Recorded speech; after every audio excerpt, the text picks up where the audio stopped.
don't like the way that... Yeah. I think much of life is avoiding pitfalls, not necessarily expediting successes. Yeah. The pitfalls can take you out of the game completely in one form or another.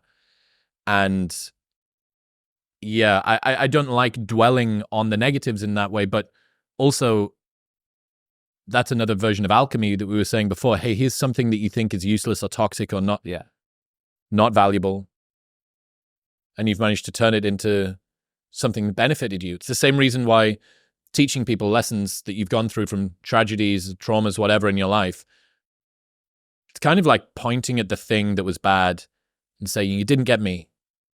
I'm going to make sure that you're not going to get them either. Yeah. And even looking at the things that are bad and going, oh, thank you. Appreciate that.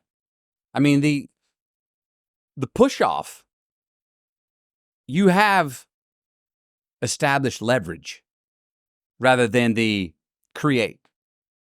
You're going to lean into something, but you also need something to push up. The push off is what you're leaning into, is that mystery going forward, right? That ironic strategy that you have something to push off well, I don't know what I do want, but I do know I don't want that. You have leverage. Yes. It's there. So I don't know. I mean, we can get into a big discussion on victimhood here as well. But I wrote about in Green Lights about how, we always say, well, who are you? Once you figure out who you are. And I try not to ask my kids that now. Well, I want you to know who you are. And a part of that who's helped me is Bob Dylan's lines like, I don't know what all this talks about who we are, man. We are all just what we create ourselves to be. And that gives me a little, oh, that's relaxing.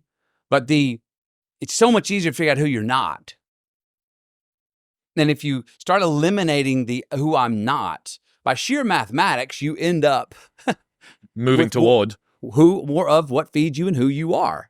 And it's a hell of a lot easier thing to go, how can I get rid of some bullshit in my life, than it is to go, well, how do I go to my true self?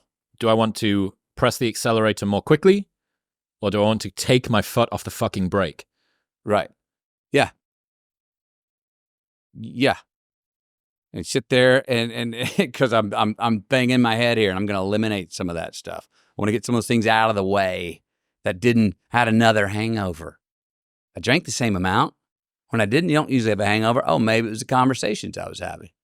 Maybe it was, maybe it was the people I was hanging out with. Those, just clocking some of those things and eliminating them is a much easier place to start.